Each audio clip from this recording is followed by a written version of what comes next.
In every generation, there is a chosen one. She alone will stand against the vampires, the demons, and the forces of darkness. She is the Slayer. Hello, fellow witches and ghouls. My name is Maha, and to put it simply, my whole life has led me to this exact moment. Today, I'm going to be talking about the most iconic show in all of existence, Buffy the Vampire Slayer. This is my favorite show of all time. I love everything about it. Everything about Buffy is beyond iconic. From the style, the outfits, the music, the SFX makeup, sometimes, the characters, the drama, the lore, everything. This show has literally shaped me into who I am, as cringe as that is. And I'm not the only one. Buffy has such a dedicated cult following, and honestly, I'm surprised no one has done this video yet, so I knew I had to hop on the opportunity. I'm filming this next part a few days later. I wanted to pop in here and say that a YouTuber named Brianne Claire, I believe is how you say her name, has been uploading retrospectives for all the seasons of Buffy for a while now. And I haven't watched them yet, but I definitely plan to. They seem super good. So apologies for saying no one has done this yet. What I meant by that is just considering how popular these recap videos are, I'm surprised that Buffy isn't more popular to do, considering how active the fan base still is, if that makes sense. So, yeah, with that being said, also let me know if there's any other videos like this about Buffy that I should check out. And of course, you knew this was coming, a couple of shout outs. First, a huge shout out to Jenny Nicholson. She's the first person I saw do a video like this. I don't know if she created it, but she's the first that I saw. I highly recommend her Vampire Diaries video, and I will link that below. And also, and of course, shout out to Mike's Mike for popularizing these kinds of videos. I will also link some of his down below. I particularly love the Pretty Little Liars recap that he did. So shout out to you. And like I said before, while no one has really done an extensive recap for Buffy, a YouTuber named Sarah Z did do a defense of season 6 super recently, which was really good. So that will also be linked down below. But anyways, as I was saying, this show is very special to me. I think there's something for everyone in Buffy. It's funny, it's dramatic, it's fantastical. It doesn't take itself too seriously, but it also tackles some pretty deep topics sometimes, which I appreciate when it's done well, of course. This video is going to be a recap of season 1 of Buffy the Vampire Slayer, and there'll also be some analysis, some discussion, and some of my own thoughts sprinkled throughout and mixed in, of course. So, yeah. To start off with a few disclaimers, I've never seen the show Angel. It's a spin-off of Buffy, and there's some crossover between the shows, but as of right now, that is literally none of my business, just because I've never watched it. And I probably won't mention anything related to crossover episodes unless it's like super duper important. And anyway, this doesn't come into effect until season 3 of Buffy, because season 1 of Angel was premiering when season 3 of Buffy was on TV, if that makes sense. The second disclaimer is that there's an unaired pilot of Buffy, and I won't be going over it today just because it's not super relevant, but I think if you're a super fan, it's definitely worth checking out and just comparing the pilot we got to the one that we could have got, because it was kind of bad, I'm not gonna lie. But it should be on YouTube if you just look it up. And also, there is the movie Buffy the Vampire Slayer, which came out before this show. I've never seen the movie, I'm not gonna lie, so I won't be talking about it here, but I do want to watch it. Let me know if I should watch it. Another disclaimer, if you're just starting to watch Buffy, the one piece of advice I can give to you is please hang in there until season 2. I realize that's the most annoying thing a fan of a show can tell you, but I just personally feel like season 1 has a much different vibe and honestly format than the rest of the seasons of Buffy. And I feel like season 1 is kind of still figuring out what the show is going to be and where it's going to go. Don't get me wrong, I do not think season 1 is bad by any means. By some means, there's definitely some charm to it, but I'm literally begging you to hang in there until season 2 because I feel like that's when you actually start to care for the characters in the show and what their stories are going to be. So, yeah, hang in there. Last but not least, this last disclaimer is about the creator of the show, whose name is Joss Whedon. He has quite a few allegations against him to the tune of on-set verbal abuse, misconduct, and just being an absolute tyrant. on set. If you want more info, definitely look into it. I don't condone anything that he's allegedly done or done, and my love of Buffy does not translate to a love of Joss Whedon by any means. So yeah, now you may be wondering who this video is for. Well, not to toot my own horn, but I do think this video is for everyone. This video is for super fans, people who have never seen the show, and casual watchers, and everything else in between. For all you super fans, hey girls, I'm honored you're watching this, and I think this video is just a fun way for us to reminisce and relive one of our favorite shows together. So yeah, the Buffy community is really unique and super passionate, to say the least, and I'm proud to be a part of it most of the time. For people who have never seen an episode of Buffy, first of all, spoiler alerts are obviously in order. This video will be a good recap for you of everything that went down throughout season 1. Maybe your time in the Buffyverse will end here with this video, but also maybe you'll be intrigued enough to actually go and watch this show. And for the casual watchers, pun intended, this is a good video to watch as a kind of analysis on the show while diving a bit deeper into it, and maybe you'll learn something new that you didn't previously know. Who knows? Starting off with what this show is about, Buffy the Vampire Slayer is a show from the late 90s / early 2000s about a teenage girl named Buffy Summers, who is her generation's chosen slayer. What is a slayer, you may be asking? Well, it's a girl that's serving looks 24/7.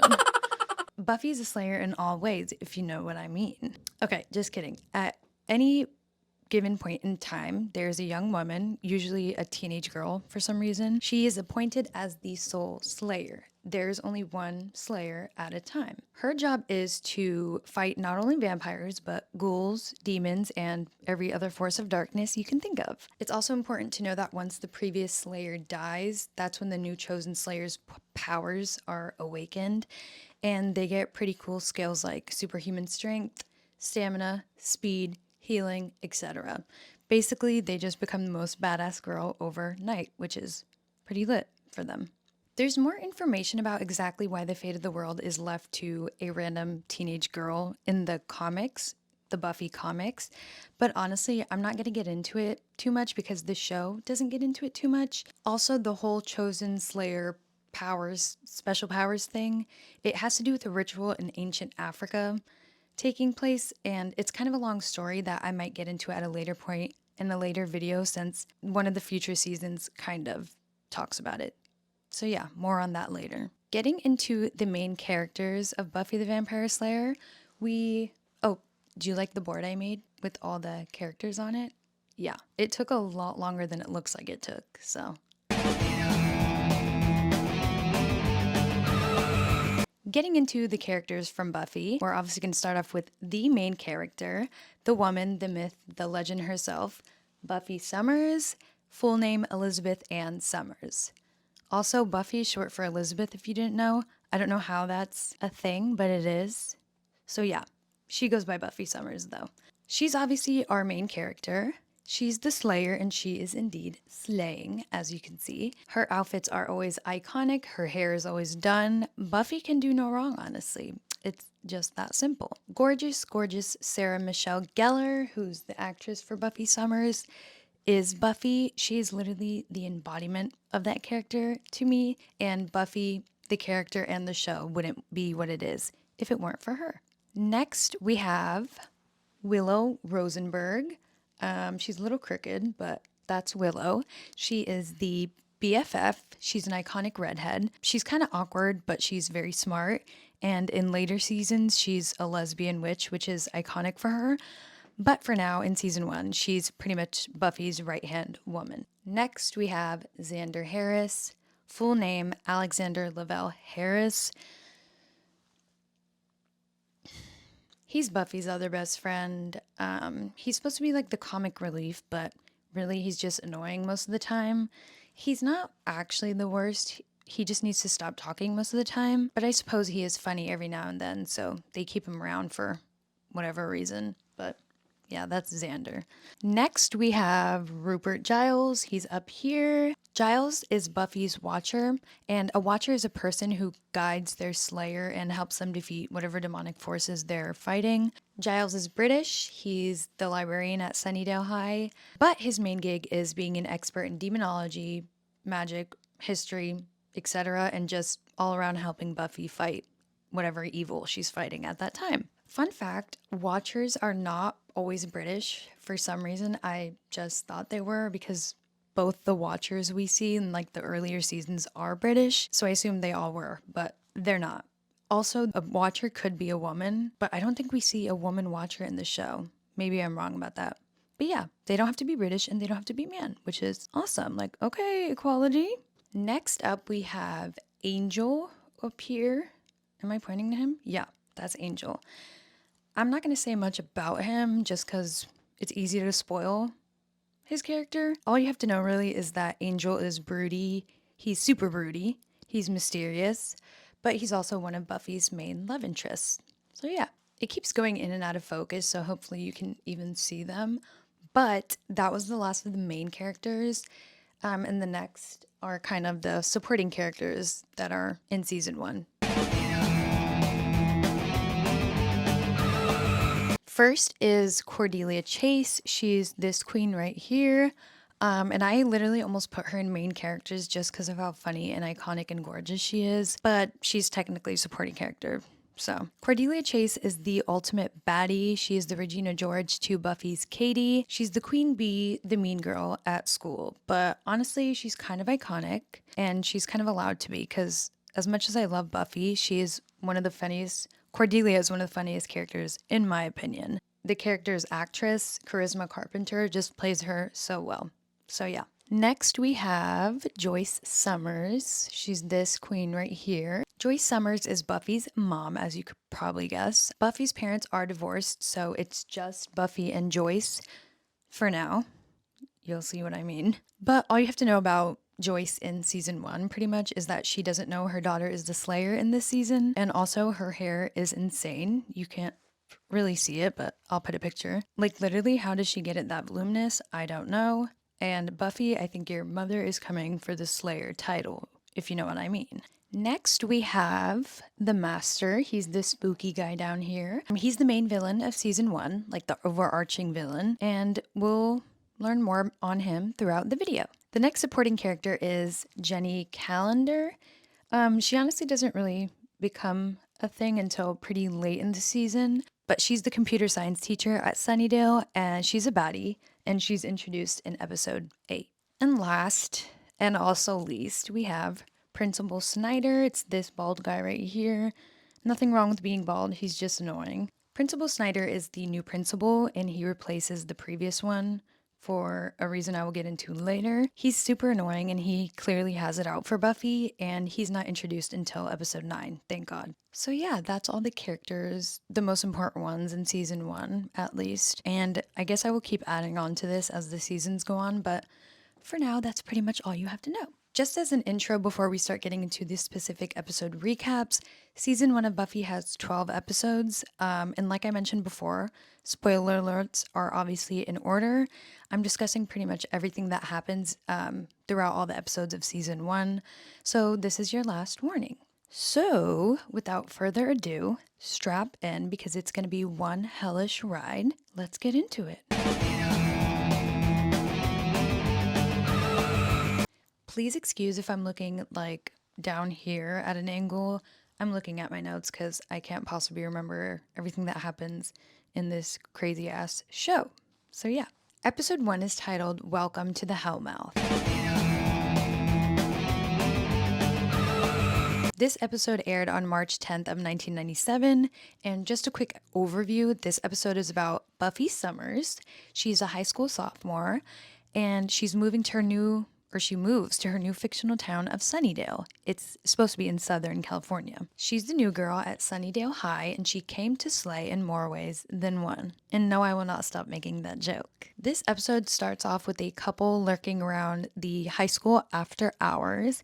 He's trying to get it on, and she's really scared because they keep hearing noises, and oh no, it turns out she's a vampire, and she slurps his ass. I'm obsessed with that misdirect right off the bat. Her name is Darla. She's a vampire, and we should remember that for later because she does come back. Cue the most iconic theme song and credits of all time.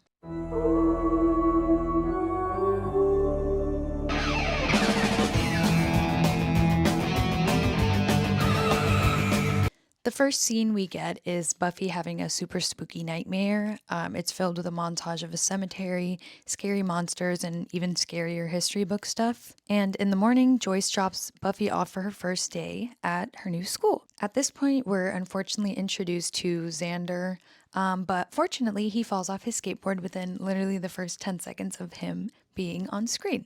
We also meet Willow here, and we see her and Xander talking, so we know they're already buddy-buddy, and they're talking about the new girl. Oh, who could that be? We learned that Buffy was quite the bad girl at her previous school, so Sunnydale's kind of a new, fresh slate for her. Or at least she's hoping it will be. Xander helps Buffy pick up her stuff because obviously she drops all her textbooks and stuff because it's her first day at a new school, as one does, yada yada yada.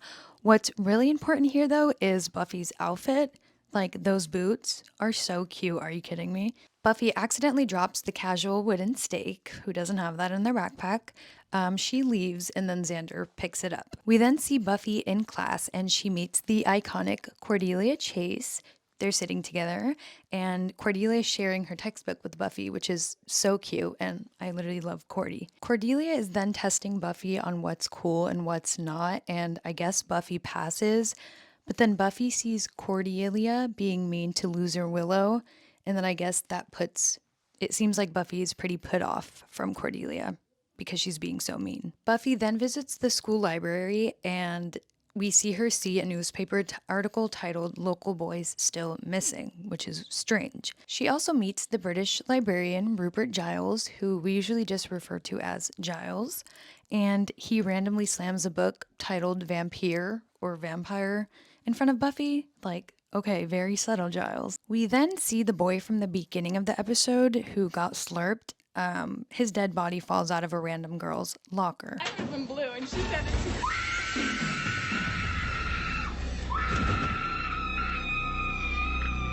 Skip to Buffy introducing herself to Willow out in the courtyard. Xander and his friend rudely interrupt them, but Xander returns Buffy's wooden stake. After hearing about the dead body, Buffy breaks into the locker room to examine the dead body, naturally. What the hell is the dead body still doing in the school? I don't know. That's kind of gross. Buffy then storms up to Giles in the library and informs him that she's annoyed that there's actually vampires on campus. It seems like they're really killing her vibe because she thought she was going to have like a new clean slate, but it doesn't look like she's going to have to do that or can do that anymore. We learned that this is not Buffy's first rodeo and that she has in fact slayed vampires before. And then Giles explains what a Hellmouth is, hence the title of the episode, Welcome to the Hellmouth. Basically what a Hellmouth is, it's basically an area of mystical energy that attracts supernatural beings. And of course, Sunnydale is sitting on a Hellmouth. So yay, lucky for Buffy. She has a lot of work to do. Also, being a Slayer is supposed to be kept a secret. No one but Buffy and Giles are supposed to know since she's the Slayer and he's her watcher. But, oh no, Xander overheard their entire conversation in the library because he's a little creep. We are then shown a sort of tunnel system running underneath the school, and we see that it's filled with vampires and candles and other spooky ambient things. And then the next scene shows Buffy trying to pick out an outfit for the club. She's 16, by the way. And let me just show you the scene actually because it's pretty funny. Hi, I'm an enormous slut. Hello, would you like a copy of The Watchtower? Buffy's on her way to the club when we see that she's being followed or pursued perhaps by someone. And here is where we meet Angel. He calls Buffy ma'am for some reason. She thankfully knocks his douchey ass down, cue some weird tension in between the two, and then Angel hands Buffy something and it turns out to be a silver cross necklace in like a jewelry box, velvet kind of thing. However, something tells me Angel isn't exactly religious. Buffy hits up the Bronze. It's the club I was talking about before. It's apparently the spot to be. There's dancing, live music, drinks, and ghouls galore. Like, what more else could you want at the club? Buffy then sees Willow at the Bronze, and she kind of gives her actually good advice about dating and boys. But Buffy also sees Giles at the Bronze, which is really funny because he's like 45 years old and it's like a high school club. But apparently he's just there to monitor vampire activity or something like that. Buffy tells Giles about her meeting Angel, and he doesn't seem to like this because it's like a weird guy that she just met. He's like, girl, who is that? And then fast forwarding a bit, in an attempt to save Willow from a vampire in the Bronze, Buffy almost stakes Cordelia. Like, whoops, girl. Then back in the tunnels underneath the school, an interesting looking guy whose special effects makeup I unironically love comes up out of some weird bubbling liquid on the floor. And he seems to be some sort of head honcho of the vampires that are down there, and it's obviously the master guy. And they keep mentioning a harvest in this episode, and apparently that's when the head honcho, or sorry, the master, his strength will be restored or something. So that's bad for Buffy, but good for the master. Getting towards the end of the episode, Xander reveals that he knows Buffy is a slayer to Buffy.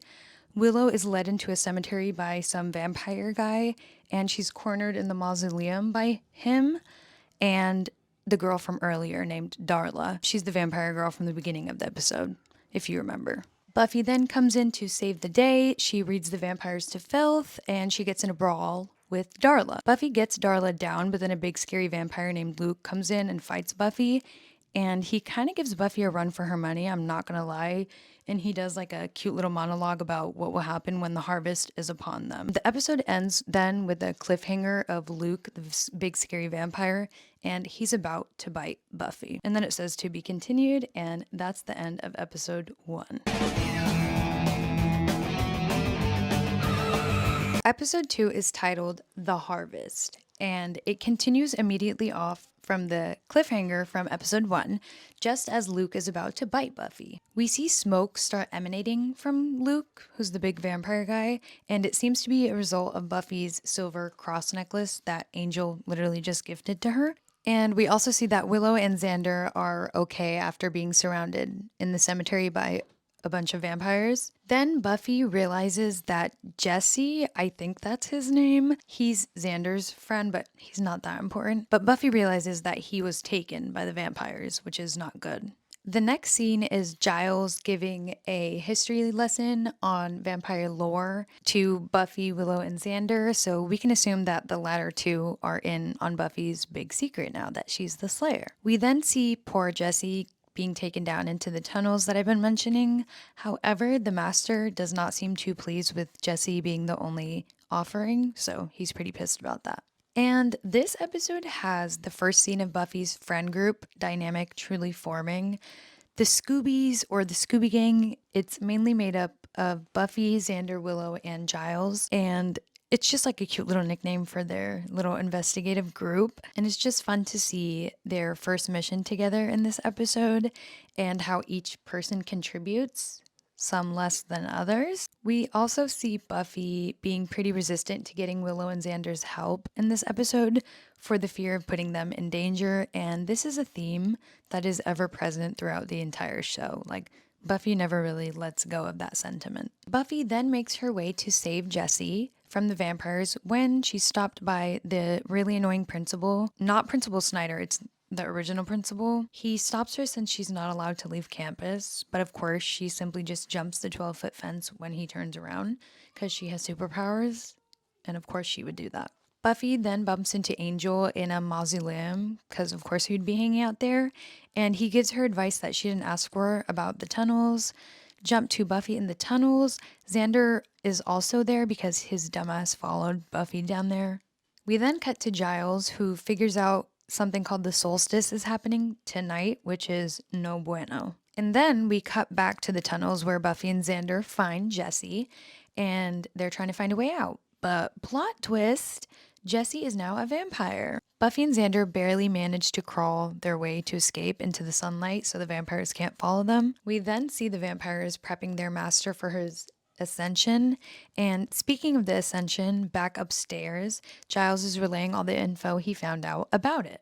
And basically, the Ascension is going to be the end of the world. And oh no, Buffy's mom isn't letting her go out for the night since she skipped class. And Joyce actually makes a really funny joke. She says, if you don't go out, it'll be the end of the world. Everything is life and death when you're a 16-year-old girl. Haha, Joyce, very funny, but also so true. Buffy, of course, sneaks out anyways, and we're back at the Bronze. Cordy is dancing, and Jessie, Sunnydale's newest vampire, has got an eye on her. The gang of vampires from down in the tunnels show up at the Bronze. They're led by Darla, and they start terrorizing literally everyone. And as Luke the vampire is drinking everyone's blood, the master is getting stronger since they performed a ritual earlier that tied them together in short terms. Blah, blah, blah. Luke is sucking people's blood. And just before he can get to Cordelia, Buffy comes to save the day. Thank God. And I'm not kidding, but at this part, Buffy literally decapitates one of the vampires with a cymbal from the drum set on stage, which is insane and iconic. Darla is about to kill Giles, but then Willow comes and saves him, actually, which is so cute of her. Xander kind of indirectly kills his old buddy Jess in the heart. He stakes him in the heart since he's an evil vampire now, which is, I guess, sad, and we see him being kind of sad about that. And Buffy finally stakes Luke's big ass. The master is really upset about it. We see him like screaming, crying, throwing up, and he's sad that all his, or most of his little minions were killed. Cue a legendary zoom in close-up shot of Buffy, and she's looking gorge as ever. Speaking of gorge, I do want to point out something that I noticed about Buffy's style evolution throughout the seasons. Her last look in this episode is a pretty good example of it. Buffy dresses super girly in this first season. Her outfits are pretty colorful. There's a lot of skirts and dresses and cute little accessories like this pink scarf. Her looks turn a bit more edgy, but there's also more of an emphasis on practicality in later seasons, but more on that in future videos. Episode 3 is titled The Witch, and you'll see why. Not to spoil anything, but this episode does have a pretty epic plot twist. This episode starts off with a little goof. Giles is weirdly upset that Buffy wants to try out for the cheerleading squad. He tries to forbid her because he thinks she won't have time to slay if she's busy being a cheerleader. Like, you could do both. The next scene is pretty quick. It literally just shows someone in a black cape brewing some type of witch's potion, and then cut to Xander's creepy ass joining the girls at cheerleading tryouts. We meet a girl named Amy, and she becomes kind of important later, but for now, all you have to know is that she's also trying out for cheerleading. Then Buffy says something hella funny. That much quality time with my mom would probably lead to some quality matricide. And then a girl named Amber that's doing her little cheerleading routine starts to smoke and then catches on fire.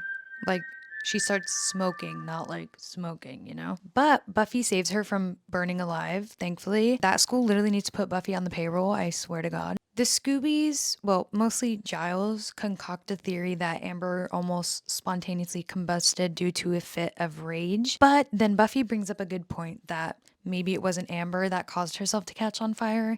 And with that theory, Buffy goes off to investigate. Next, Buffy finally tries to try out for the cheerleading squad. Amy unfortunately falls out of nowhere and bumps into Cordelia, and she's hella mad. Amy's super bummed about this, and we learned that her mother, whose nickname was Catherine the Great, was like a super popular cheerleader when she went to Sunnydale, like 15, 20 years ago or whatever. Cut to Cordelia confronting Amy in the locker room for her klutziness. She literally threatens her. Then we see Xander and Willow talking about Xander's stupid crush on Buffy and how he wants to ask her out, blah, blah, blah, blah, blah. And the results are out. Neither Buffy nor Amy made the cheerleading team. Well, they kind of did, but as alternates, which is kind of like understudies for if anything happens to a girl on the team, they fill in for them. We then see the figure in the black cloak again, and we're just going to call her the witch. She's performing some type of dark magic on a doll that's meant to represent Cordelia, kind of like a voodoo situation thing. Fast forwarding even more, we see Cordelia at school the next day in kind of a catatonic state. Buffy follows Cordy to her driving lesson because apparently they have those at Sunnydale High. Cordelia, being bewitched and all, literally almost kills her driving instructor and the other students in the car. And then she crashes into a bunch of cones and a fence. And then when she gets out of the car, she almost gets hit by a truck. And when Buffy saves her yet again, Cordy's eyes are all white and we see that she's blind. Cut to the Scoobies. They think Amy is the one behind everything and that she's the witch and that she's doing everything she can to try and please her cheer queen mother. They find a spell that tests if someone is a witch. Like, that's pretty convenient that that's a thing, but okay. And then they take that spell and not so subtly perform the spell in their science class with Amy. And it works. Amy is indeed a witch. But before the gang can do anything about it, the camera pans to another girl in class whose mouth is removed. And obviously, we can see that some kind of curse has been put on her. So Buffy does think that Amy is the witch, but she thinks that she's unintentionally cursing all the cheerleaders since she's such a nice girl for the most part. We learned that that's not the case because once Amy goes home, we see her bossing around her mom and acting all evil and vengeful and scary. So she's obviously not that nice of a girl. Buffy wakes up the next day in a really, really overly peppy mood. She accidentally says something about being the Slayer to her mom, so that just shows the weird vibes from her today. But yay, she's officially on the squad now since she's filling in as an alternate. And at cheerleading practice, Buffy is still acting super loopy and she accidentally throws one of the girls super far with her super strength. Buffy gets kicked off the team for that. And then, yay, Amy is the new alternate. Cut to Buffy passing out. Giles informs us that Amy put a Bloodstone Vengeance spell on Buffy. And then Buffy wakes up and goes to Amy's house with Giles. They're trying to figure out what's going on. Amy's mom is the one who answers the door, and she's acting pretty strange and paranoid about Amy getting home soon. So it seems like she's scared of her daughter, Amy. Okay, are you ready for the plot twist? Amy's mother actually switched her and her daughter's bodies. So Amy's mother is in Amy's body and Amy is in her mother's body. And it turns out that the real Amy couldn't care less about cheerleading, so the mom switched their bodies in an attempt to relive her glory days or something like that. Like, talk about peaking in high school. Giles goes upstairs to where Amy's mother is performing her rituals and spells, and thankfully he finds her spell book there. And they need this spell book to undo all of Amy's mother's spell. So it's a good thing he found it. Buffy is still not doing good. She keeps going in and out of consciousness. But Giles and the real Amy are in the middle of the undoing spell, and Amy's mother in Amy's body starts to weaken. She storms to where Giles and the real Amy are, but not before choking Xander out and punching Willow in the face on the way there. Giles completes the spell, and Amy and her mother switch back to their correct bodies. Amy's mother is hella pissed. She tackles Amy and then goes off on a rant. She then tries to do a spell on Buffy that will send her to hell or a different dimension or something like that. Well, actually, the spell was originally for Amy, but Buffy got in the way. Anyways, Buffy kicks a mirror into place right in front of her at the last second. Then the spell that Amy's mother cast reflects back to her and she goes bye-bye. The episode ends in a really funny way. We see that the spell Amy's mother casted sent herself to forever be trapped in a statue of a cheerleader in the school's trophy case. Episode 4 is titled Teacher's Pet. This episode starts off with Freako Xander having a dream of saving Buffy from a vampire and also shredding on a guitar, as if that would ever happen. We also learn in this episode that Buffy burned down her whole ass gymnasium at her previous school, which is really funny of her. Then we see Buffy's science teacher get snatched after class by some reptilian hand. And just a heads up, this is a pretty Xander-centric episode, so there's your warning. Buffy sees Angel, the super broody guy, at the Bronze, and he gives her his leather jacket because it's cold. And I think he's trying to give her advice on the master or something. Something like, don't underestimate him. Like, duh. The next day at school, Buffy and gang find out that the science teacher is missing. But it's not all bad news because the replacement science teacher is a baddie, and she's also weirdly flirting with Xander. Buffy then walks into science class and she finds the old science teacher's glasses on the floor, which is strange because he's missing, so why are his glasses still there? Cut to lunchtime. Cordelia is in the school kitchen trying to grab what she calls her medically prescribed lunch. And when she opens the fridge, boom, Mr. Gregory, who's the missing science teacher's body, His decapitated body is in the fridge. Giles informs Buffy that a homeless person was also found dead at a park 2 nights previously, so of course she goes to investigate since there's 2 bodies that potentially could be connected now. While investigating, Buffy is confronted by a vampire, but he gets away. And something strange happens though, because when he's running and Buffy's following him or chasing him, he bumps into the new baddie science teacher outside of the park, and for some reason he seems extremely scared of her and literally runs away. Cordelia says a really funny line about losing weight here. I think I lost like 7.5 ounces. Way swifter than that so-called diet that quack put me on. Oh, I'm not saying that we should kill a teacher every day just so I can lose weight. I'm just saying when tragedy strikes, we have to look on the bright side, you know? The next day at school, Buffy sees the new baddie teacher. Oh, her name is Miss French, by the way.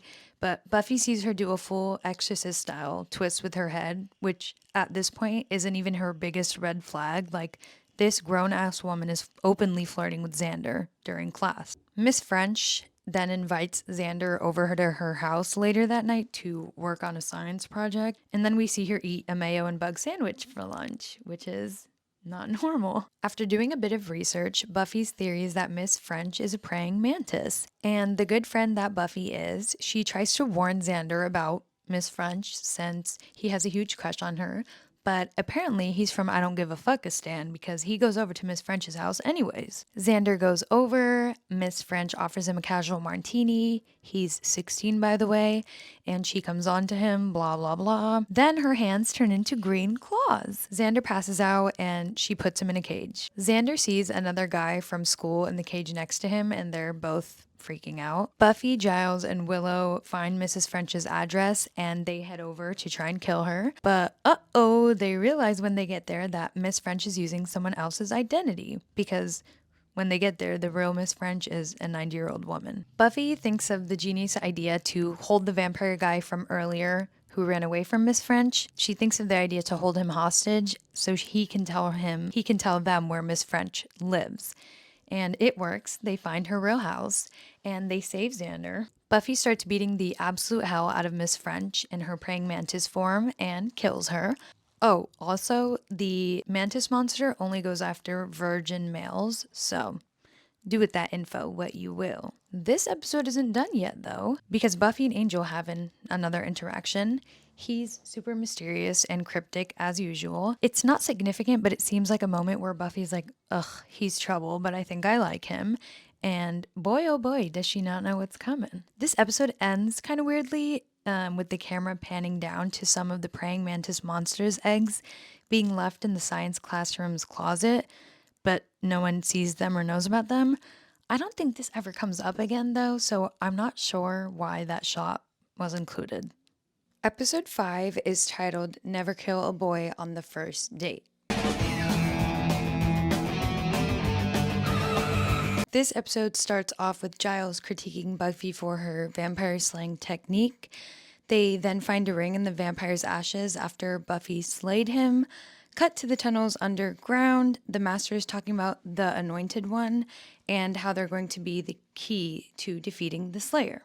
Buffy notices that the ring they found has a sun with 3 stars on it, and apparently they find out it's the symbol for something called the Order of Aurelius. Then some guy comes into the library, allegedly he's Buffy's crush, looking for an Emily Dickinson book, and she's all smitten and whatever. His name is Owen. I don't think we'd met him before this point, but yeah, that's Owen. Then Buffy asks Giles if her outfit makes her look fat because it's 1997 and God forbid you don't have an eating disorder. Buffy sees Owen sitting all alone at lunch and she goes over to sit with him.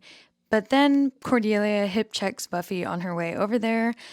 But Buffy takes the dub anyway because Owen ends up asking Buffy on a date to the Bronze later that night. Bad news though, because Giles figures out that a prophecy related to the ring they found says that tonight is when everything with the Master is gonna go down. Buffy's really sad because her date was supposed to be tonight, but now she has to wait around in the cemetery with Giles, waiting for something to happen.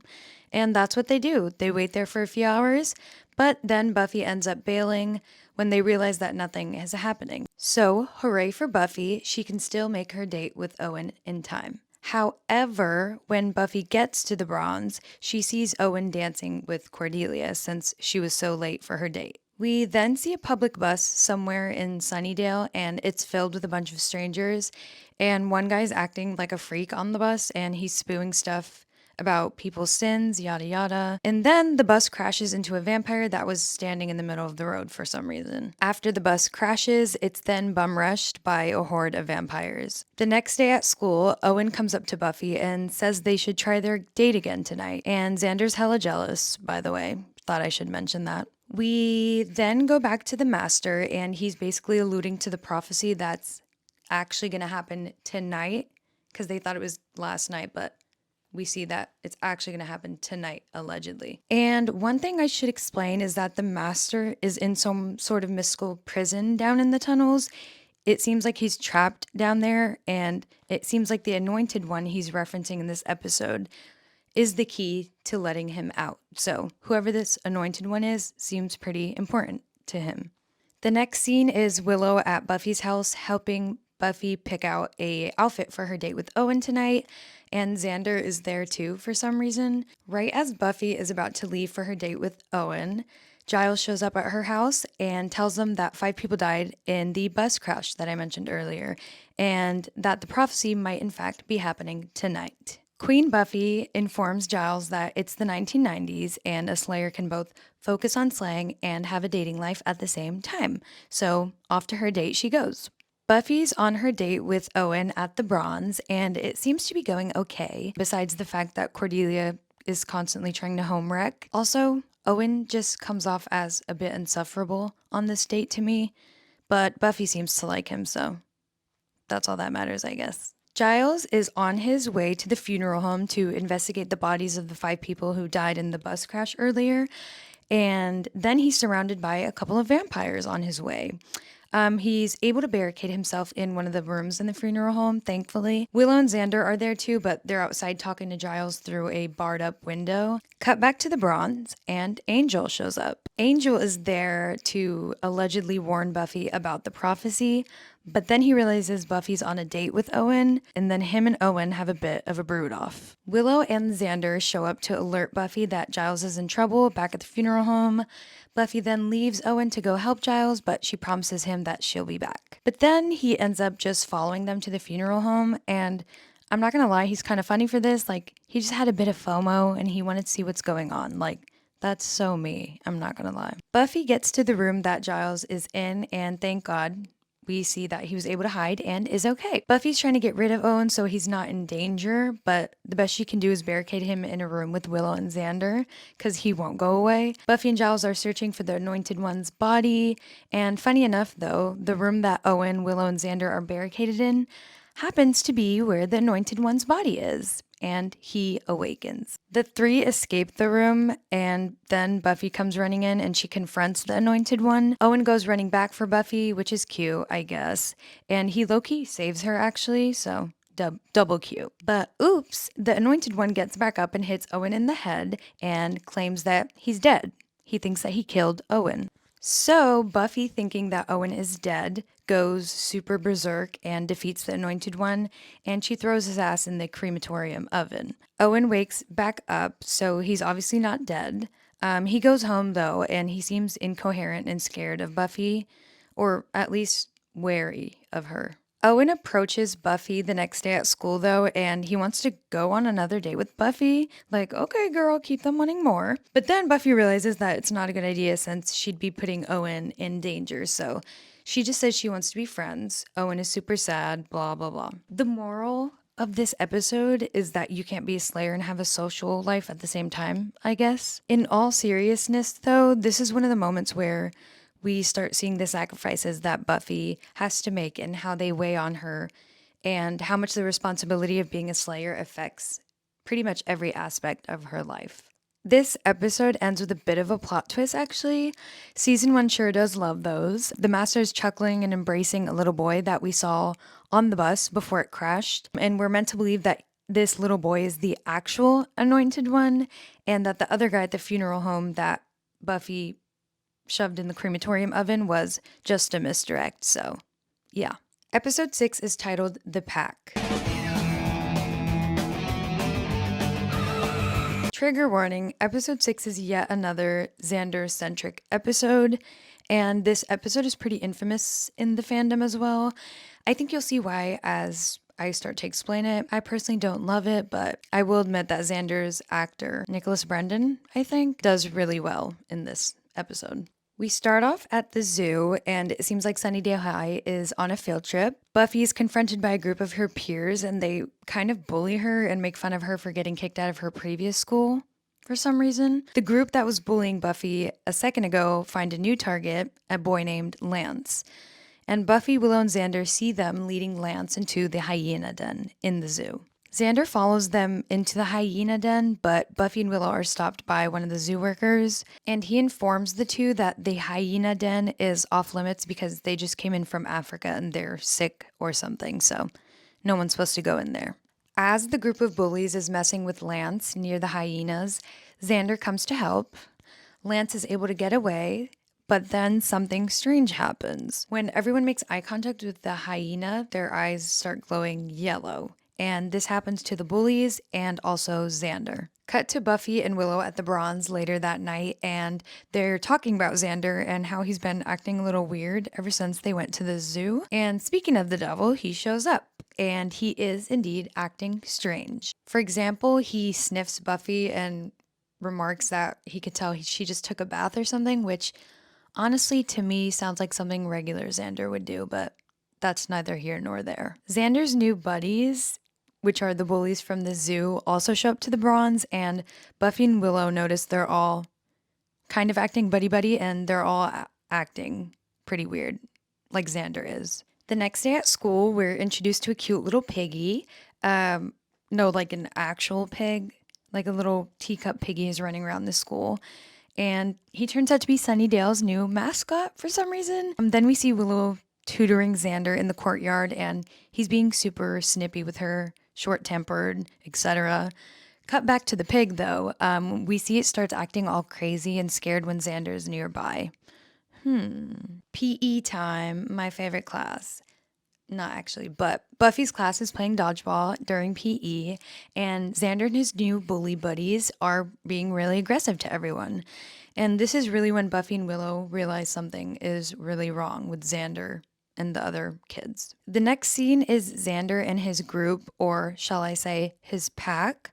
They're making fun of Willow, and he literally calls her pasty while they're all laughing, so just being super mean. Basically, we see Xander and his pack causing terror everywhere they go. Buffy tells Giles that she thinks what's happening is supernatural, and she connects that Xander started acting weird after being in the hyena den. She thinks he and the others are somehow possessed by the hyenas from the zoo. Giles finds info that if this possession goes unchecked, that Xander and the others will die a horrible, tragic, and painful death. And Buffy is confronted by Xander, and she's trying to tell him what's going on and that he needs to let her help him. But he's acting super predatory, pun intended. And let's just say if Buffy didn't have super strength, she literally would have been assaulted by Xander at this part. So it was pretty hard to watch, I'm not gonna lie. Giles then informs Buffy and Willow that Xander's hyena buddies ate the principal.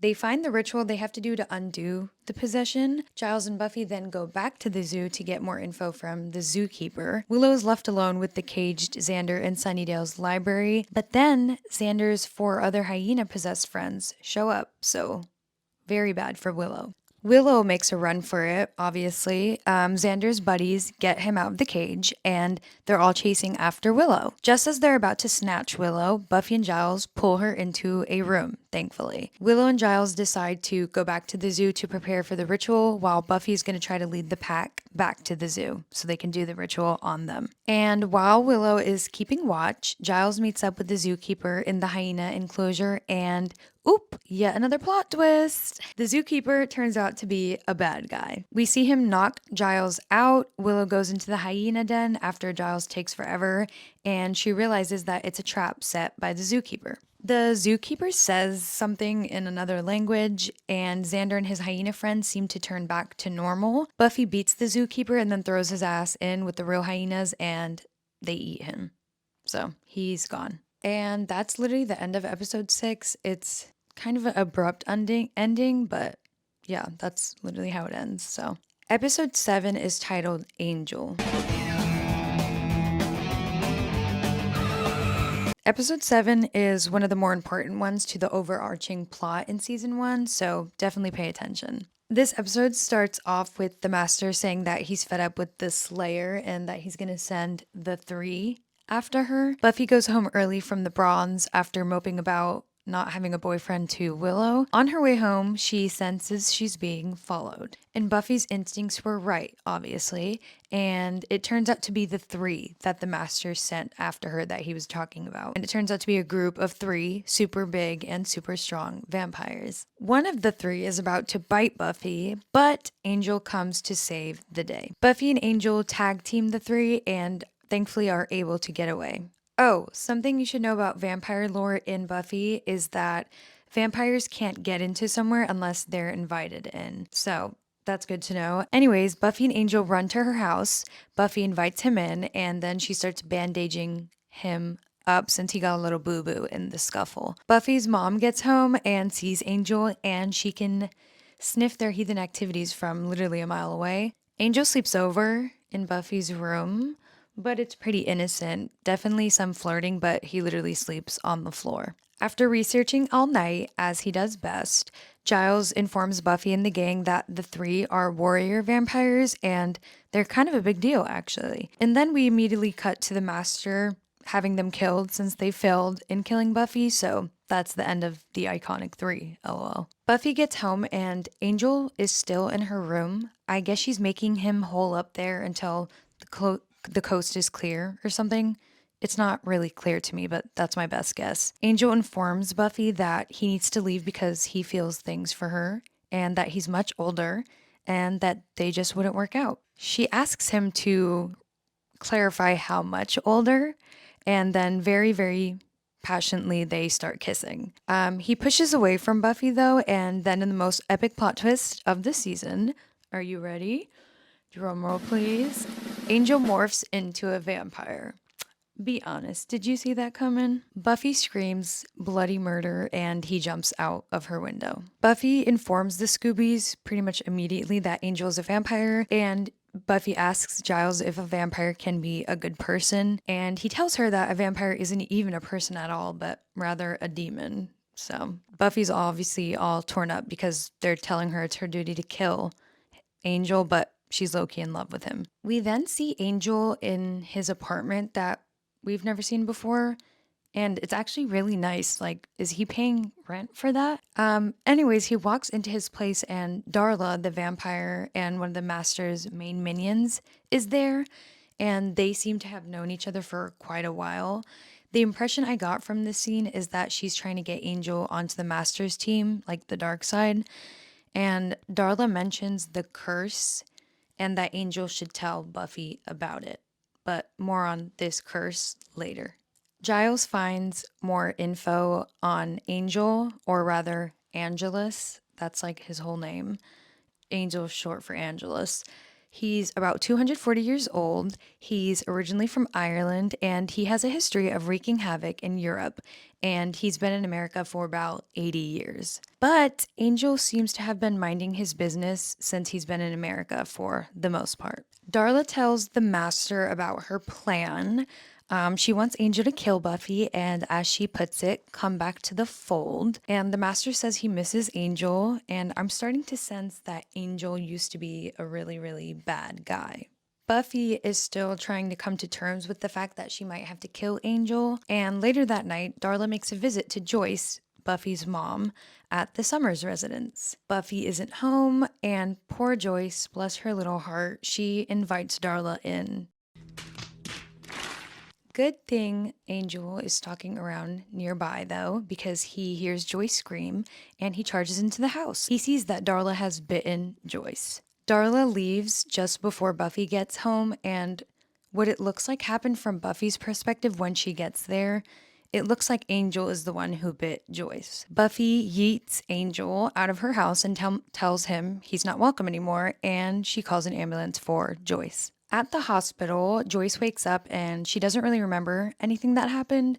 So, as of now, everyone thinks it was Angel that bit her. Buffy is big time blaming herself for being so friendly and welcoming to Angel, and now she's absolutely determined to kill Angel. So, she leaves to do that. Giles stays with Joyce in the hospital and she starts remembering the events slowly from earlier in the night, and Giles realizes that it was actually Darla and not Angel that bit Joyce. Cut to Buffy, who's on the hunt for Angel, and she eventually finds him. Darla was able to provoke Angel enough to the point where he's actually fighting Buffy back, and Angel reveals what Darla meant by the curse that she mentioned earlier. You see, Angel's infamous for being one of the most sadistic vampires in European history, if not the most sadistic.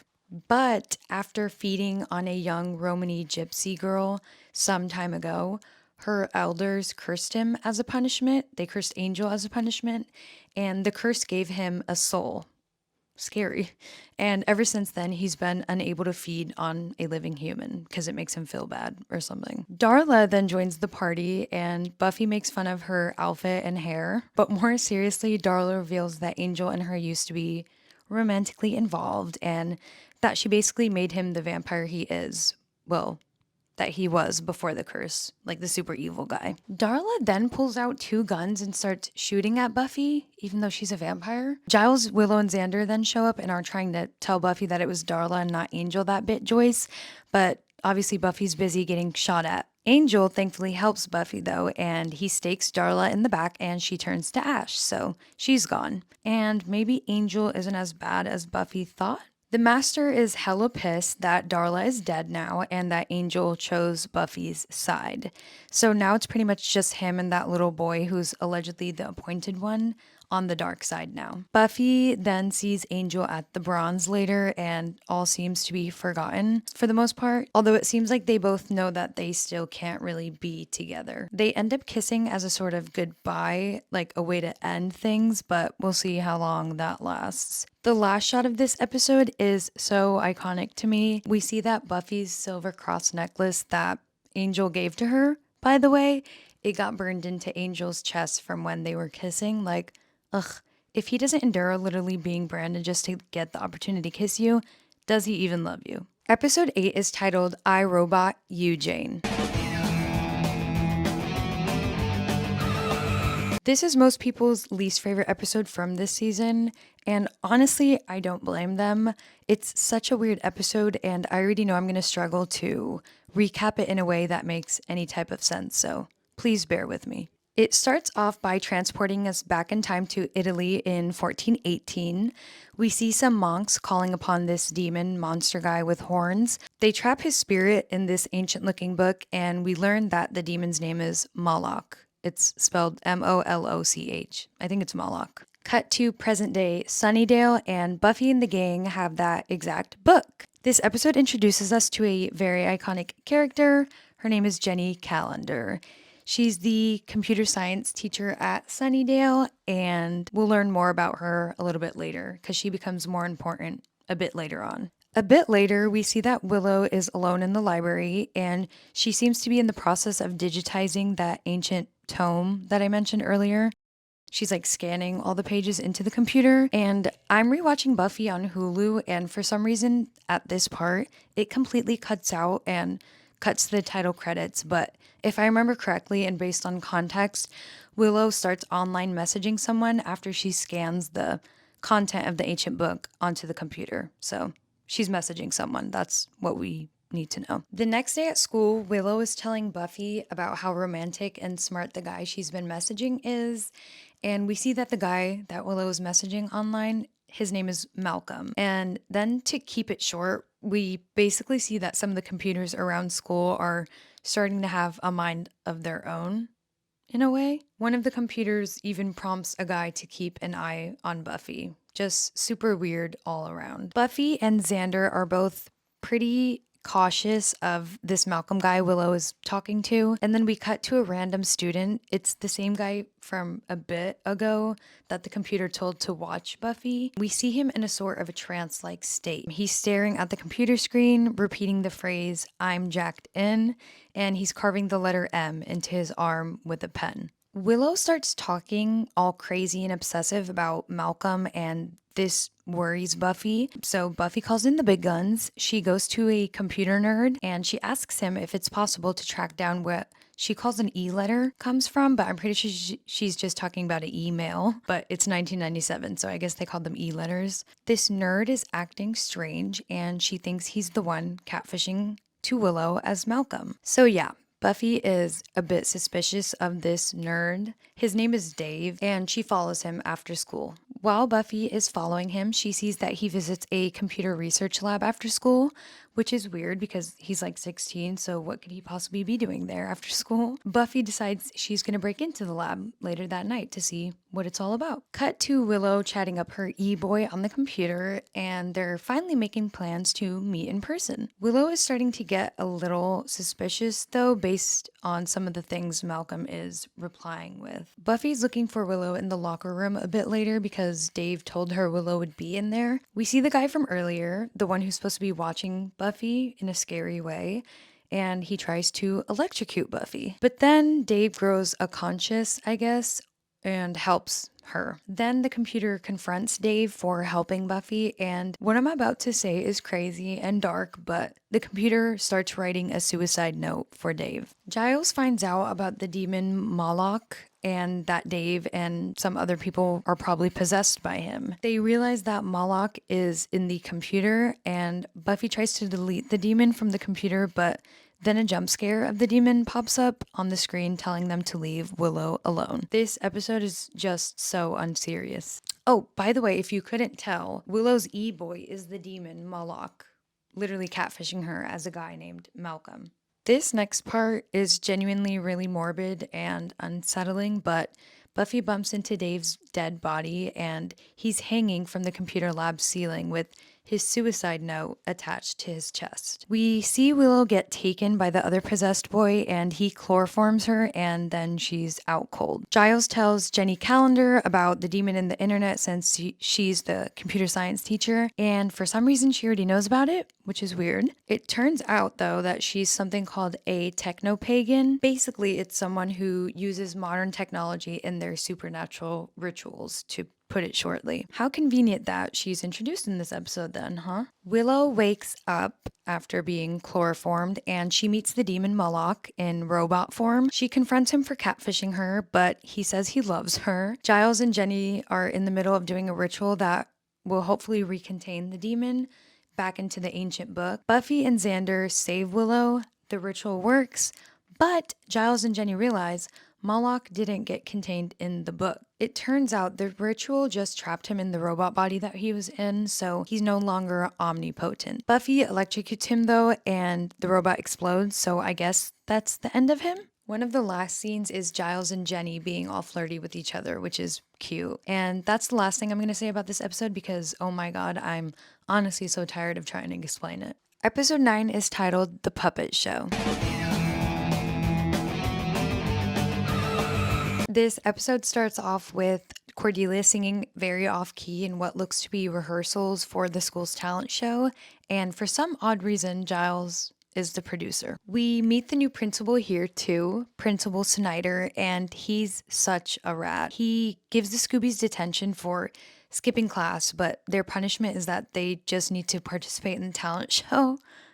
Okay. Anyways, back to the rehearsals. A guy named Morgan gets on stage with a ventriloquist puppet named Sid, and they're going to be pretty important in this episode considering it's called The Puppet Show, but we'll see why later. For now, they put on a pretty funny show actually in rehearsals. We then see a random girl get attacked in the locker rooms by something. We don't see what it is, but we do hear a demonic voice say, "I will be flesh." So we've met a puppet and we see that happen. And it doesn't take a genius to guess what this episode is going to be about. The Scoobies find out about the girl who got attacked and they find out her name was Emily, but she's unfortunately dead now. Not just that, but her heart was actually removed, and weirdly, it was removed with a knife. So they don't think it's something supernatural. Or at least the gang is hesitant to believe it was a demon's fault, and they're off to investigate more. After asking other students questions, they come to the conclusion that Emily was last seen speaking to Morgan, who was the guy earlier with the puppet dummy thing. Buffy walks in on Morgan talking to his dummy, and we hear the dummy reply even though Morgan's arm isn't controlling it. Morgan kind of tries to confide in Buffy about his evil sentient dummy, but then he thinks better of it and stops. But Buffy and gang have already come to the conclusion that Morgan has something to do with Emily's murder. We get another scene of Morgan arguing with the puppet, and the dummy is telling Morgan that she'll be the last of 3,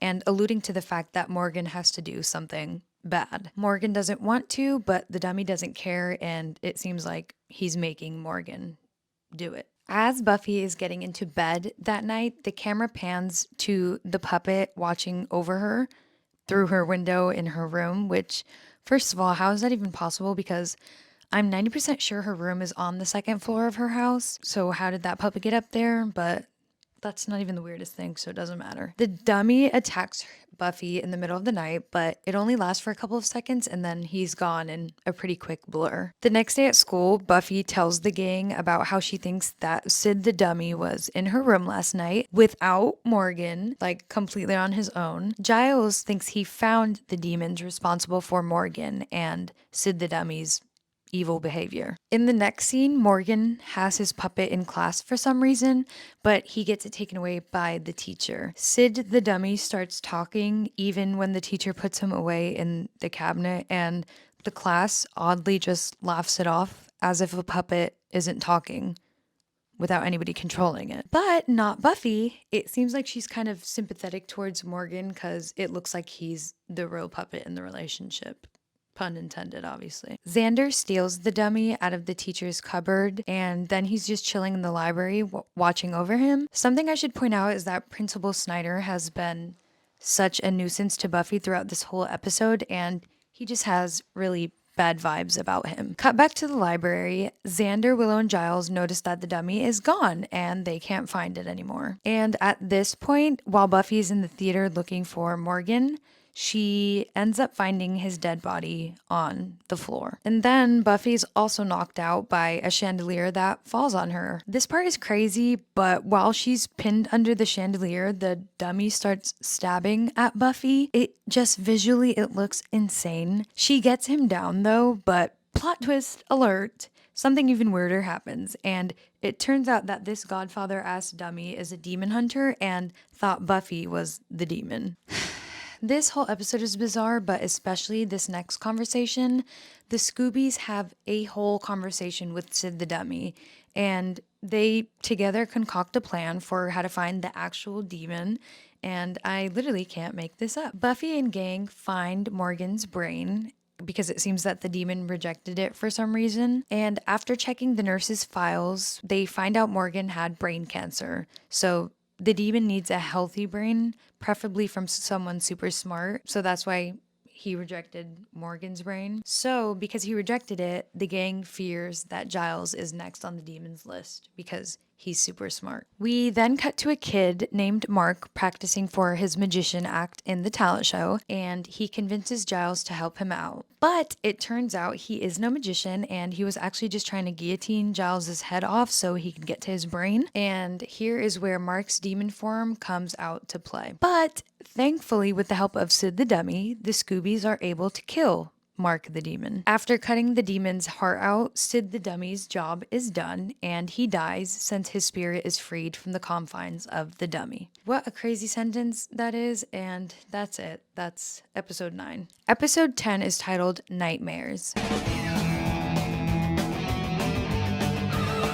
And just a forewarning for this episode, it's going to be another one that's going to be pretty hard to explain. The whole episode features people's dreams and nightmares, and we all know those usually don't make much sense, so wish me luck. It starts off with Buffy having a nightmare of the Master almost killing her. Then Joyce tells Buffy that Buffy's dad is coming to visit this weekend. At school, Buffy drops her pencil in class, and then she sees a little boy in the closet. Then a bunch of tarantulas start coming out of another student's textbook, and then the little boy says to Buffy, "Sorry about that," really cryptically. Cut to the master doing a cute little monologue about the importance of conquering your fears. And then he says something strange about something strange going on above, as in Buffy's world in Sunnydale. We learned that Buffy's been having nightmares the past couple of nights. We also learned that she worries her dad is going to bail on her since he's supposed to visit her this weekend. The Scoobies then go to the school library to visit Giles, but he's acting super weird, so they end up just leaving. They then go to speak with Wendell. He's the guy from class whose textbook erupted with spiders. He's super traumatized, and then he says that he loves spiders, but they hate him for some reason. He informs us that he's been having nightmares, and they started when he let his brother watch his spider habitat, because of course he had a spider habitat. When his brother was watching his spiders, he accidentally left the heat lamp on and killed them all. Apparently the textbook spider volcano is a recurring thing in Wendell's nightmares, but this time it turned out to be real, as we saw in the class earlier. Are you guys sensing a theme here? It seems like everyone's nightmares are kind of coming true. Buffy goes to history class and she's freaking out because she didn't know there was going to be a history test. We see her struggling to answer anything on the test, and then she sees the little boy from earlier again. He's like 12 years old-ish, and he has a bit of a foreboding energy to him. And it seems like Buffy is the only one who can see him. Some girl named Laura goes to the school basement for a smoke break, and while she's in there, some monster guy shows up. Half of his face is super gnarled and messed up. He says the phrase "lucky 19" and then he beats her up. The next scene is Buffy and Giles visiting Laura at the hospital, and then she tells them about the monster guy and the phrase "lucky 19," but they leave since she still seems super shaken up about the whole thing. Buffy and Giles learn that she's not the first victim and that another guy has been in a coma for a week, and they suspect that it's the same monster who beat them up. And in typical nightmare fashion, we see Xander walk into class completely naked, and everyone starts laughing at him. Then we find out that Giles forgot how to read. Then Buffy realizes the boy that she's been seeing around school is named Billy, the little boy, because she sees an article about him being in a coma since last week. Also, he's wearing a baseball jersey with the number 19 on it, as in Lucky 19, which is what the big monster guy said. So things are starting to connect, kind of. Giles theorizes that Billy may be astral projecting to Buffy because he's in his coma. Then we meet Buffy's dad for the first time because he shows up early at school to pick her up. Buffy and her dad go for a walk and talk where he tells her that Joyce and him got divorced because of Buffy. He basically calls her annoying and stupid. Buffy starts crying, obviously, and then her dad says that he doesn't really want to visit her anymore and leaves like he does best. Willow comes to the realization that what's going on is that everyone's nightmares are coming true, like I said before. Xander is naked in public and humiliated. Wendell had his recurring dream about the spiders. Giles can't read. Cordelia's hair starts looking like mine when I don't deep condition it for a while. And Buffy's dad blames her for her parents' divorce and leaves her. So that's everyone's nightmares, worst nightmares coming true. Buffy sees Billy again, the little boy, and she finally decides to confront him. Billy tells Buffy about someone he calls the Ugly Man, and boy, is that an accurate nickname for him. And right as he's telling Buffy about him, the Ugly Man, who is indeed the monster guy from the basement who attacked Laura, if you didn't put that together yet, he shows up behind Buffy. Buffy and the Ugly Man are fighting, and Buffy and Billy are able to get away and lock him in the school gym. We then cut to Willow hearing her name being called from the school basement, so she goes down to investigate. She thinks it's Buffy calling her name, but we know it's not, and then she gets snatched by an arm, but we don't know who it is. Cut back to Buffy and Billy. Billy's opening up to Buffy about how upset he is that he lost his baseball game and that it was all his fault. Then they see the Ugly Man again and they run away and are transported to the Sunnydale Cemetery in true dreamlike fashion. We then cut to Willow, and it turns out her worst nightmare is performing on a stage in front of a bunch of people. Then we see Xander finding a trail of chocolate bars and following them. He hears maniacal giggling, and then a scary clown with a knife chases after him. Back to Buffy, she's confronted by the master in the cemetery, and I just think it's funny to mention that in Buffy's nightmare, the master tells her that she's prettier than the last one, as in the last Slayer. Like, Buffy is just so me for inserting that into her own nightmare. He pushes her into an open grave in the dirt and then starts burying her alive. Giles tells Willow and Xander that if they don't do something soon, reality will never go back to normal, and he thinks they need to wake Billy up from his coma to stop everything. We then see more of Giles's nightmare. We see a gravestone with Buffy Summers engraved on it. Giles's worst nightmare, besides forgetting how to read, is failing to protect and guide Buffy, which is actually really deep and sad. Then Buffy comes out of the grave, but she's a vampire. This part is iconic, like Sarah Michelle Gellar in that makeup. She literally looks so cute as a vampire. But anyways, the gang goes to the hospital where Billy is in the coma in the hopes of waking him up and ending everything. Buffy fights the ugly man again, and this time she beats him. But after she gets him down, she makes Billy come over and he takes off the ugly man's mask. We don't see much after that. Everything goes back to reality and Billy wakes up. Then after Billy wakes up, his baseball coach comes into the hospital room and Billy and the Scoobies confront him for blaming Billy for losing the baseball game. Honestly, nothing is really ever explained in this episode, but basically, I guess the ugly man was a metaphor for Billy's coach. And after Billy was able to confront the ugly man, aka his coach, the nightmares ended for everyone. Also, can we talk about how powerful Billy is for manifesting a whole nightmare reality? In the end, and in reality, Buffy's dad comes to pick her up, and pretty much all is well in the world. Episode 11 is titled Out of Mind, Out of Sight.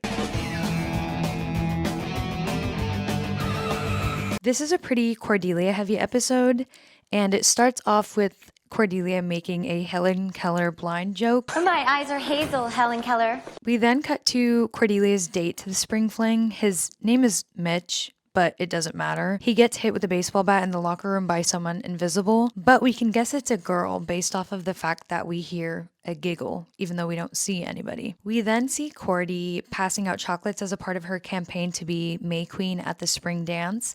And we also learned that Buffy was actually May Queen at her last school. Mitch is taken out on a stretcher, and Buffy asks him what happened, and he explains about getting beat up with the bat by somebody invisible. She goes to investigate and finds the bat in the locker room with Mitch's blood on it. She also notices the word look written out on the lockers. Some of the gang's theories about what attacked Mitch is someone with telekinesis or some sort of poltergeist. We then see one of Cordelia's friends. Her name is Harmony. She becomes important later, but for now, it's just Harmony. She gets absolutely yeeted down the stairs, and it's clear someone pushed her, but obviously they're invisible, so we still don't know who it is. Buffy hears a girl laugh, though, and then something invisible bumps into her. She follows it, and she tries to talk to this invisible person, but gets no response, so she gives up and leaves. Buffy tells the gang about her invisible girl theory, and they realize that Cordelia is the only connection between the victims so far. Angel visits Giles in the Sunnydale library, and oh, another fun fact, we learned that vampires don't cast a reflection in the Buffyverse, so far we know that they have to be invited in somewhere, and they don't have reflections, so just a little side note about vampire lore. Angel seems to be super worried about Buffy, and Giles is talking to him about a lost ancient book that talks about the Slayer prophecy, and then Angel says that he can actually get it for him. We then cut to a flashback of Cordelia and her girlfriends in the school bathroom, and another girl is in there. She has short hair, and she seems like she's trying pretty hard to fit in with the group, but they're not really letting her, and then the flashback ends. Buffy then finds a footprint in the band room leading up to the vents above, so she goes into them. She finds a hideout of some sort. Obviously, someone has been sleeping there just based off of how it looks. She also finds a yearbook that belongs to a girl named Marcy Ross, and Buffy thinks she has found Miss Invisible. We then see Miss Invisible strangle Cordelia's teacher with the plastic bag right before Cordy is supposed to meet with her. When Cordy shows up to the classroom, she helps the teacher and notices something invisible writing the word listen on the chalkboard. So for now, Marcy has sent 2 messages, the first one being look and this one being listen. Look and listen. Buffy shows the gang Marcy's yearbook that she found and tells them about the hideout. They figure out that Marcy was a mega loser and that she turned invisible because, get this, she turned invisible because she was perceived as invisible. Something about the physics of the Hellmouth being the reason why or something, but Yeah, that's why she's invisible. This next part is actually really cute to me, but Cordelia comes to Buffy and the gang and basically begs Buffy for help. The Scoobies think that Marcy's final plan of attack is going to be on Cordelia at the May Queen coronation later that night, so they decide that they're going to use Cordelia as bait to stop invisible Marcy. Cordelia says something actually kind of profound here. Hey, you think I'm never lonely because I'm so cute and popular? I can be surrounded by people and be completely alone.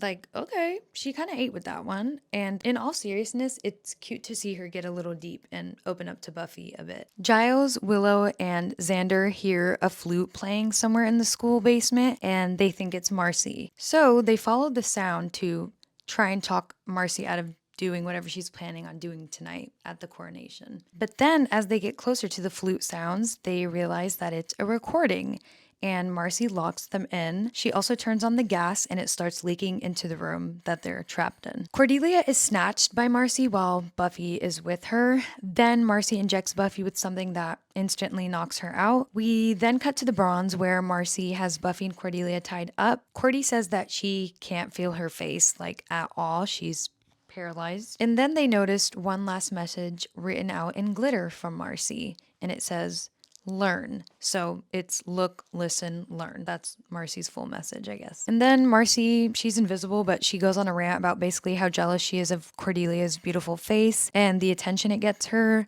She then reveals a set of surgical tools, and I guess she's planning on making Cordelia super ugly by messing up her face. Talk about a face card, like Cordelia has these girls hella mad for no reason. Well, she's mean, but that's besides the point. Buffy's able to get out of her ties and knocks invisible Marcy down. At least it sounds like she does because we can't really see if Marcy goes down. We then cut back to Giles, Willow, and Xander in the basement, and they're all slowly losing consciousness because of all the gas fumes.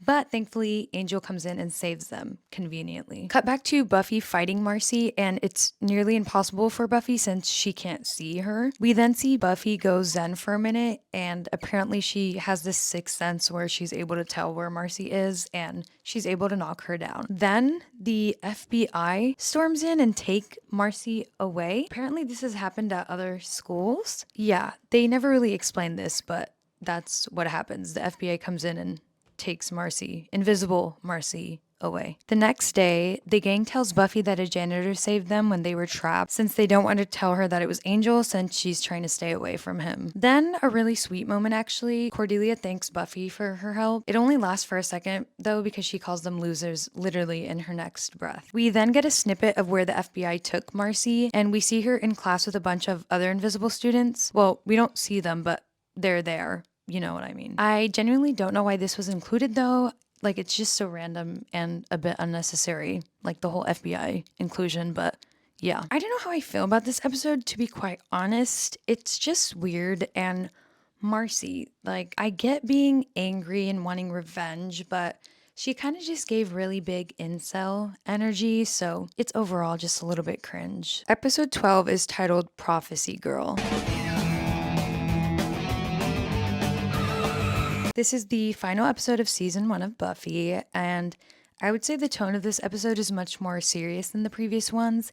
It's the first episode where the stakes actually feel pretty high. The first scene is Willow helping Xander practice asking Buffy out to the spring fling. The next scene is Giles reading a little ancient book, as he usually is doing. However, it seems like he has a big revelation about the Master and his plans regarding Buffy. But before we find out what that revelation Giles found is, an earthquake starts happening. We then see the Master rejoicing in the earthquake and saying that the final days are near. And then he guesses that the earthquake was a 5.1 on the Richter scale, which was so funny to me. He's still trapped in the underground tunnels also, by the way. Buffy visits Giles in the library and he's acting weird, and it's obvious to us but not to Buffy that it has something to do with what he found out about Buffy's fate. We just don't know what Giles knows yet. Xander then asks Buffy to the spring fling and basically confesses his love for her. She turns him down though, and he doesn't really take it well. He even makes a joke about needing to be undead to get her attention, so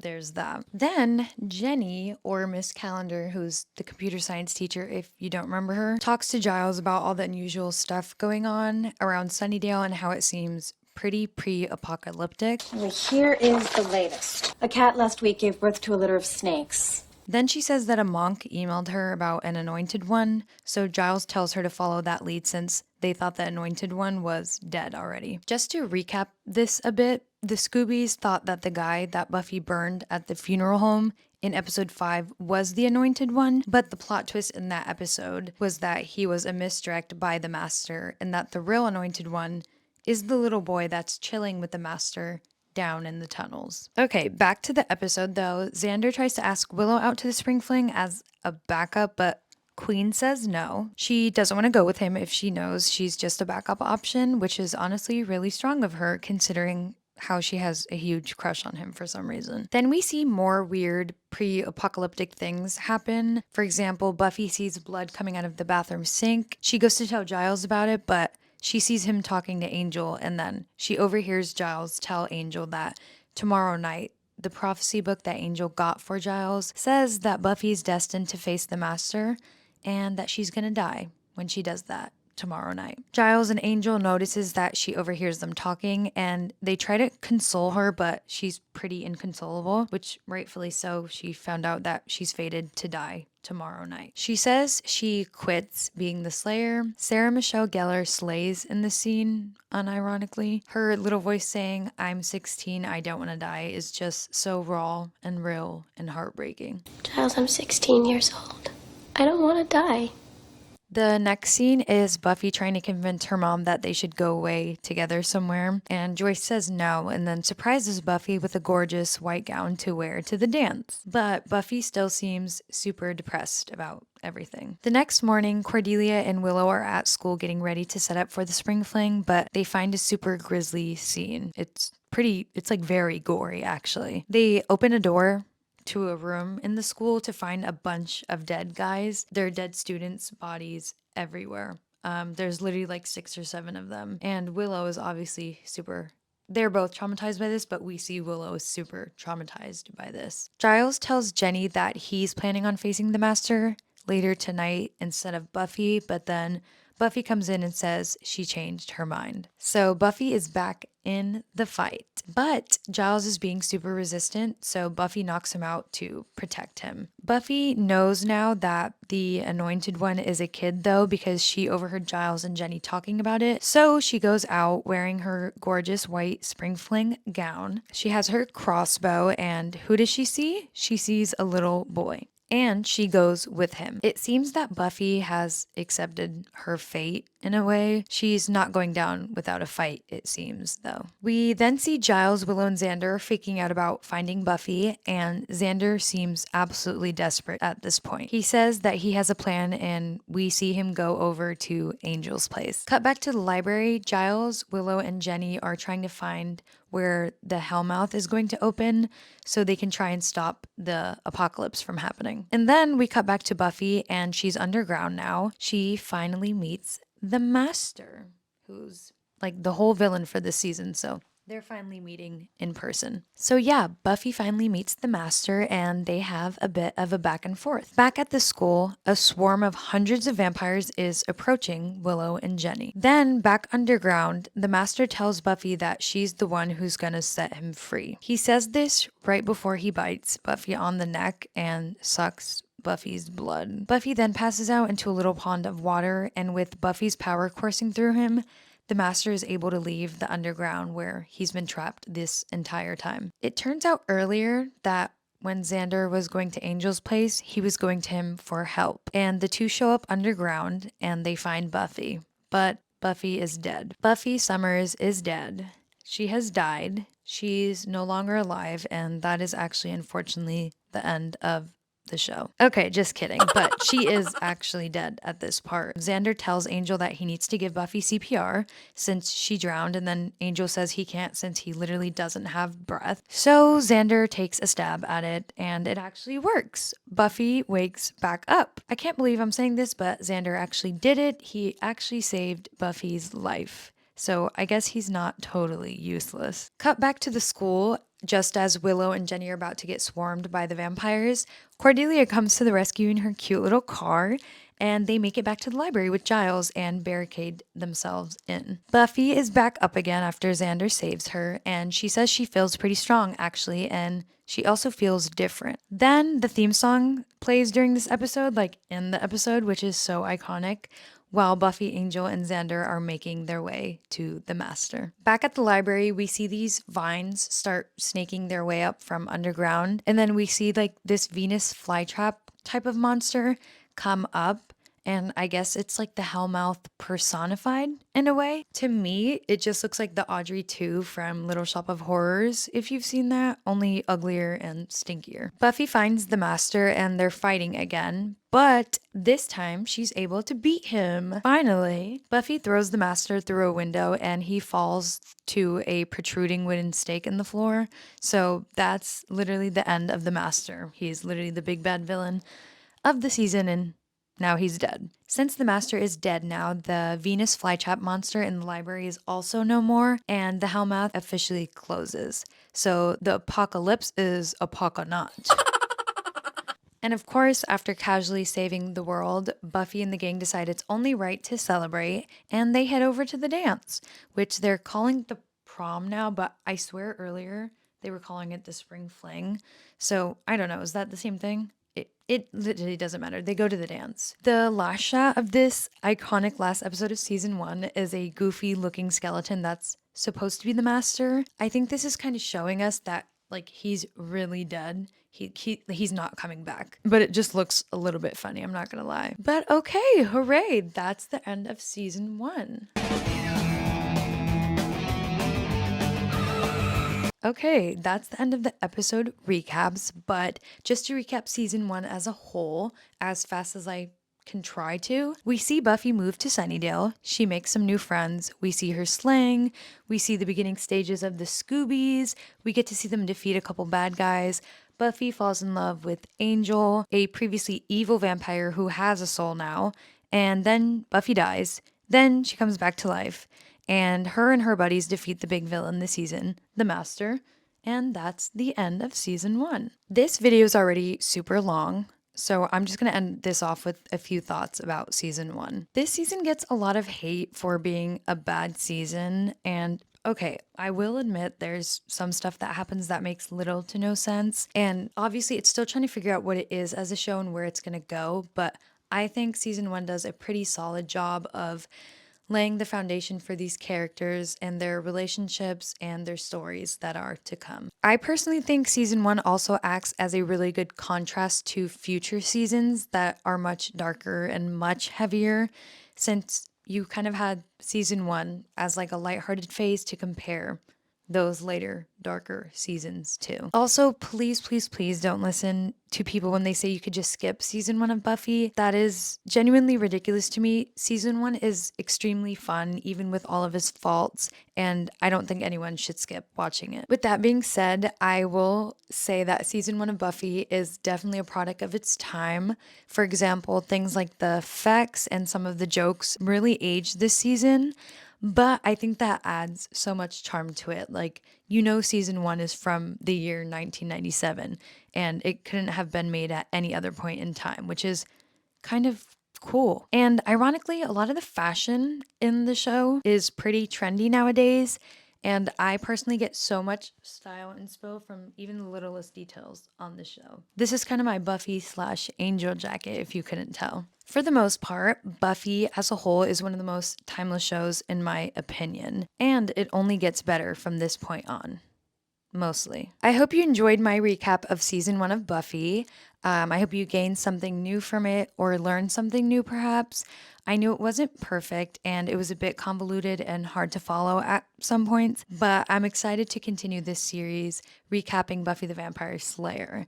And like I said in the intro, this is my favorite show of all time, so just super passionate about it. Let me know what you thought of this video or season 1 of Buffy down below. And if you have anything you want to discuss about season 1 or what the show means to you, then please feel free to in the comments. Also, I'm curious what you guys think of season 1 compared to the other seasons. Also, let me know if you have a favorite character or at least favorite character.